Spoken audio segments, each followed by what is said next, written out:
Rajarhat TRR স্টুডিওতে madam আমাদের রচনা ব্যানার্জির সঙ্গে আমরা কিছুক্ষণ সময় কাটাবো। আজকে এক সুন্দর পার্টিসিপেট, প্রতিবন্ধী মানুষ বলাটা ঠিক নয়, কিন্তু কথার মাঝখানে বলতে হয়। শান্তিপুর থেকে একজন যাচ্ছে, তাকে সঙ্গে নিয়ে যাচ্ছি, অর্পিতা রায়। আর একজন আসছে আমারই ক্যান্ডিডেট কৃষ্ণনগর থেকে, সেও ব্লাইন্ড, বিশ্বকাপ ফুটবল খেলেছে।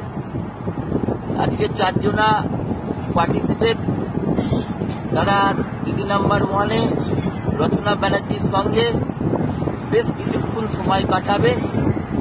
তাই আপনাদের কাছে আমরা জানালাম, কিছুদিন পরে আমাদের টেলিকাস্ট হবে, সেই টেলিকাস্টে আপনাদের ডেটটা জানাবো। আপনারা অতি অবশ্যই এই আমাদের যে প্রতিবন্ধী মানুষরা, তারা যে শুধু বাড়িতেই বসে থাকে, তারা ভালো শিক্ষিত, এমন এমন মানুষ আছে তারা পা দিয়ে লিখে AA পাস করেছে। এই দিদি নাম্বার 1-এ আমি নিয়ে গেছি, সরস্বতী মাহাতো কল্যাণী থেকে। এরকম প্রচুর মানুষ আজকে দিদি নাম্বার 1 জি বাংলা যেভাবে এইসব মানুষদের একটা সুন্দর প্ল্যাটফর্মে তুলে দেয়, তারা আরো নিজেরা তাদের ইন্সপায়ার্ড হয় যে তারা আরো ভালো কাজে, আরো ভালো লেখাপড়া করবে, আরো ভালো কর্মযজ্ঞে তারা থাকবে।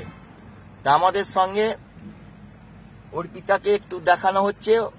অর্পিতা দুটো কথা বলবে এবং তার মা রয়েছে, তার বৌদিরা রয়েছে, সবারই সঙ্গে একটুখানি পরিচয় করবে।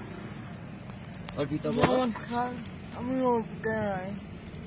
আমি আজকে আমার খুব ইচ্ছে ছিল নাম্বার 1-এ যাবো, তাই আমি যাচ্ছি। নমস্কার। নমস্কার, আমি অর্পিতা রায়ের মা বেলা রায়। আমি মেয়ের সঙ্গে দিদি নাম্বার 1-এ যাচ্ছি। নমস্কার, আমি বিশ্বাস। আমি অর্পিতা রায়ের বাড়ির কাছে একটা ডাক্তার, ওর সঙ্গে আজকে দিদি নাম্বার 1 খেলবো।